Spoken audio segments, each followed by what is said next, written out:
На месте происшествия, уже на пути отхода, была обнаружена снайперская винтовка, предположительной модели Драгунова, и, соответственно, из которой было произведено, как мы видим, 4 выстрела. С учетом баллистики, с учетом тех пуль, которые были обнаружены по траектории полета, и все, стрелял один человек. Один человек. Да, он на выходе сзади этого строения в лесной чаще по пути следования была обнаружена винтовка. СВД? СВД, да, тот самый штатная СВД. В ходе его обследования, было, магазин СВД входит 4 патрона, 10 патронов.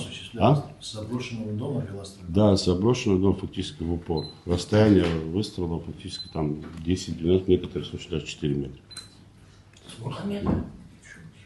Вот если От говорить, 40 до 4 метров. Если говорить о попадании в Вицине, там порядка 4-5 метров выстрела. Скорее всего, это все происходило именно в траектории вообще выстрела. То есть люди, которые оказались случайными.